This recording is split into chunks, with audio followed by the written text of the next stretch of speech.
जय श्री जगन्नाथ। जय माँ महालक्ष्मी। आपण मानकु स्वामी आनंदराजा चैनल को स्वागत करुछि। आज आपण मानकु गोटे अद्भुत कथा कहबी, जहा आम सनातन धर्मर परंपरा भितरे आपण जानती जे भगवान प्रथम अवतार होइथिले मत्स्य अवतार, मीन अवतार बोले आम जहाँ कहू। भगवान मीन अवतार हवा परे जहाँ जहाँ घटी पुराण कथा आपण माने जानिचंती, से कथा एठी आलोचना करने को मु चाहू नाही, किंतु गोटे अद्भुत कथा आलोचना करने को चाहूँगी। आमे एई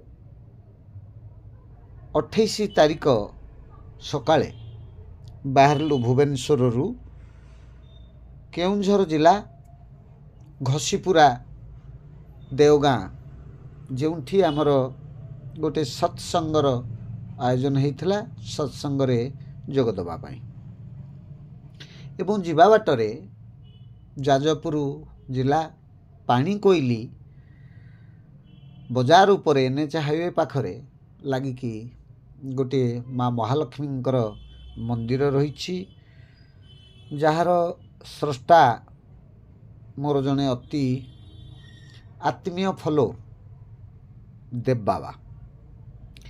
बाबा से लक्ष्मी मंदिर रे गोटे पोखरी करिसेंती, छोटियाटीए गाड़िया पोखरी कहजबनी, गाड़ियाटीए। से गाड़िया रे केते गुड़िए माछ रखिछंती, जो माछ गुड़ी को डाकिले पाखक आसुचंती, खाइबा को देले हाथुर नहीं खाउचंती। एवं सबुठु गुरुत्वपूर्ण कथा होची से माने अति सुंदर भाव रे निरोलारे बसिले पोखरी कूल रे से कूल को आसी खाद्य खाइला बेले गीत भी गाउचंती, जोटा सबुठु गोटे विस्मयकर कथा। माँ महालक्ष्मींकर की अपार करुणा। से माछ तो कहीं मारू नाहंती, माछ मारिकी खाइबा उद्देश्य रखा जाइनी।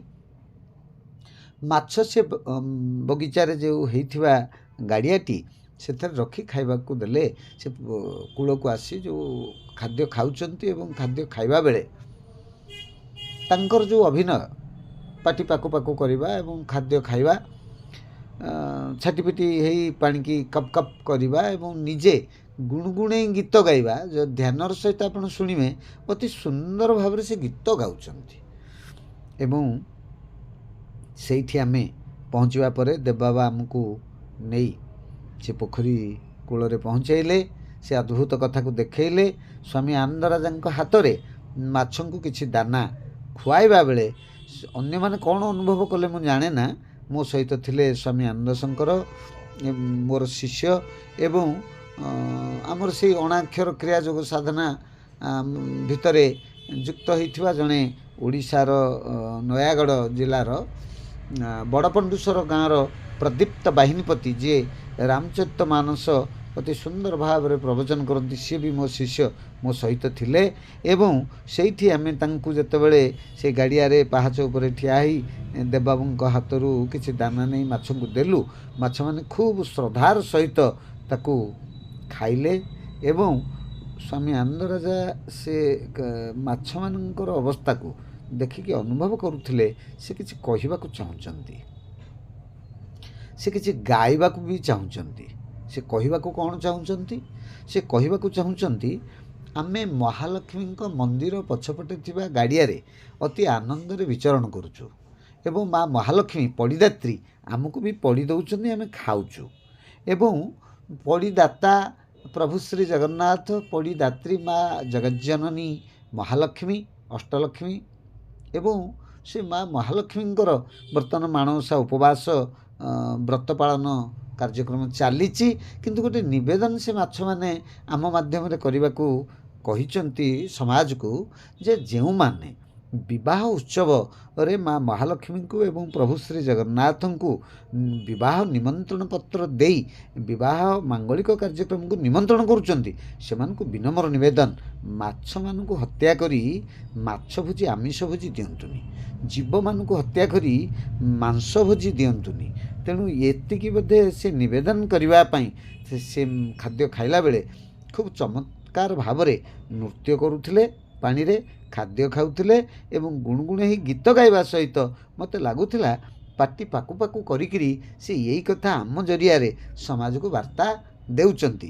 ତେଣୁ ମୁଁ ସମସ୍ତଙ୍କୁ ଆପଣମାନଙ୍କୁ ଯେଉଁମାନେ ଶୁଣୁଛନ୍ତି ବିନମ୍ର ନିବେଦନ କରିବି, ଯଦି ଆପଣ ସାଧା ଭୋଜି କରୁଛନ୍ତି ତ ବିବାହ ଉତ୍ସବରେ ବା କୌଣସି ମାଙ୍ଗଳିକ କାର୍ଯ୍ୟକ୍ରମ, ଜନ୍ମଦିନ ହେଉ, ଏକୋଇଶିଆ ହେଉ ବା ଯେକୌଣସି ବ୍ରତ ଉପାସନା ବେଳେ ଆପଣ ଯଦି ନିମନ୍ତ୍ରଣ କରିବାକୁ ଚାହୁଁଛନ୍ତି ପ୍ରଭୁ ଶ୍ରୀ ଜଗନ୍ନାଥ ଏବଂ ମା ମହାଲକ୍ଷ୍ମୀଙ୍କୁ, ତେବେ ଆପଣଙ୍କର ସେଇଟା ଆମିଷ ଭୋଜି ଯେମିତି ନ ହୁଏ। ଯଦି ଆମିଷ ଭୋଜି ହେଇନି ଆପଣ ନିମନ୍ତ୍ରଣ କରନ୍ତୁ। ଯଦି ଆପଣ ନିମନ୍ତ୍ରଣ କରିବାକୁ ଚାହୁଁଛନ୍ତି ଏବଂ ଆମିଷ କରିବାକୁ ଚାହୁଁଛନ୍ତି ତାହେଲେ ଆପଣ ଭୋଜି ନିମନ୍ତ୍ରଣକୁ ନୁହେଁ, ଆପଣ ମଙ୍ଗନ ଦିନ ଝିଅ ହେଉ ବା ପୁଅ ହେଉ ଯେତେବେଳେ ବାଡ଼ୁଅ ପାଣି ସେମାନେ ଗାଧଉଛନ୍ତି ସେଇଠିକି ନିମନ୍ତ୍ରଣ କରନ୍ତୁ ଏବଂ ଭୋଜିରେ ଉପସ୍ଥିତ ହେବା ପାଇଁ ପ୍ରଭୁ ଶ୍ରୀ ଜଗନ୍ନାଥ ଏବଂ ମା ମହାଲକ୍ଷ୍ମୀଙ୍କୁ ମୋଟେ ନିମନ୍ତ୍ରଣ କରନ୍ତୁ ନାହିଁ। ଏହାଦ୍ୱାରା ମହାପାପ ହେଉଛି। ଏବଂ ଯେଉଁ ଆଜି ଆପଣ ଦେଖୁଛନ୍ତି ପ୍ରତ୍ୟେକ ଘରେ ଘରେ ଘରେ ଘରେ ଯେଉଁ ଫ୍ୟାମିଲି କୋର୍ଟ ଚାଲିଛି।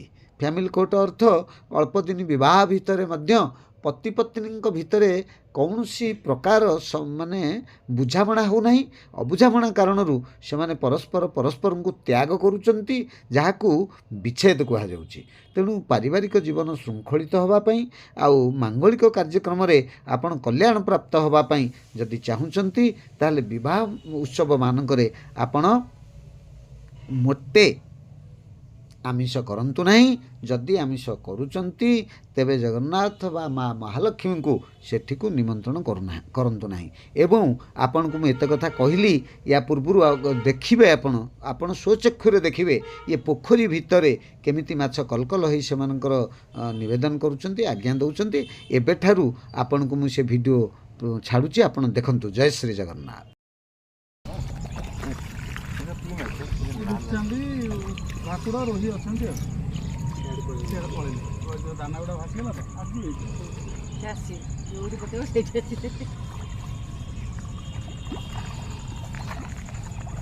ଶୀତ ଦିନଟା ଟିକେ ଆକ୍ଚୁଆଲି ବାହାରିବା ଟିକେ କମ୍ ହୁଏ, ମାନେ ପୁରା ବାହାରୁଥିଲେ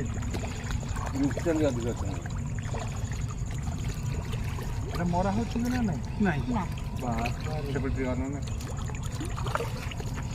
କେତେ ଦିନ ମାଛ ଏଇଟା ପ୍ରାବର୍ତ୍ୟ ଦିବସ ନାଇଁ ଏବେ ରିସେଣ୍ଟ 8 ମାସ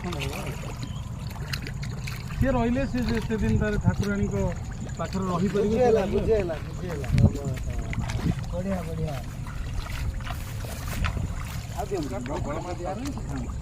ଚୋରିର ଭୟ ନାହିଁ, ଏଠି କିଛି ବି ଚୋରି ହେଇନି।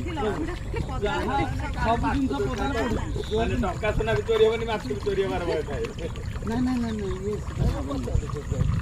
ଗୋଟିଏ ଥର ଆମେ ଫିଲ୍ କରିଛୁ ଯେ କିଏ ଜଣେ ଏଇ ଯୋଉ ଆପଣଙ୍କର ହାଲୋଜିନ ଲାଗିଛି ଜଣେ ନେଉଛନ୍ତି ତ। ଆରେ ବାଃ, ଖୁବ ସୁନ୍ଦର ଖୁବ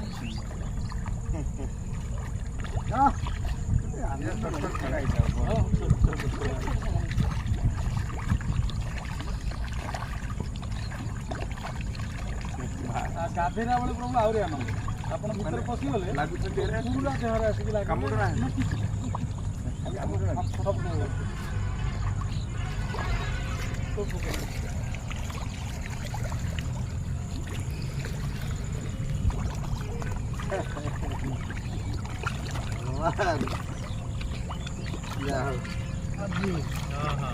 ଦର୍ଶନ ପ୍ରଥମ ଦର୍ଶନ ହେଲା ପ୍ରଥମ ଅବତାର ଅନେକ ସଂଖ୍ୟାରେ ଲାଇଭ ଦର୍ଶନ ବାହାରେ ନୁହେଁ କି ପେରେ ନୁହେଁ। ହଉ ପ୍ରଭୁ ଅଛନ୍ତି ଆମର ପ୍ରତୀକ ବାହିନୀପତି, ଘର ନୟାଗଡ଼ ବଡ଼ପଣ୍ଡିପୁର, ସେ ଆମ ଶିଷ୍ୟ ଓଏସ୍ ଛାଡ଼ିକିରି ଚାକିରି ବାକିରି କହିଲେ। ମୁଁ 25 ବର୍ଷ ତଳେ ତାଙ୍କୁ ପ୍ରେଡ଼ିକ୍ସନ୍ କରିଥିଲି ତମର ଚାକିରି ବାକିରି ହେବନି। ଯେଉଁଦିନ ବାହାଘର ହେଲା ମା, ଝିଅମାନେ ସିନା କାନ୍ଦନ୍ତି ଗଡ଼ନ୍ତି ମାଟିରେ, ଚେତା ବୁଡ଼ିଯାଏ, ଆଙ୍କ ଚେତା ବୁଡ଼ିଗଲା ରାସ୍ତାରେ। ଭାଇମାନେ ଆସ ମୋତେ ବାହା କରିଦେଉଛନ୍ତି, ଆଙ୍କ ଚେତା ବୁଡ଼ିଗଲା। ମୁଁ ଆଙ୍କୁ ନେଇ କୋଳରେ ବସେଇ ଗୋଟେ ଘରେ କବାଟ ବନ୍ଦ କରି ବୁଝେଇଲି, ତାପରେ ବରବେଶ ହେଇକି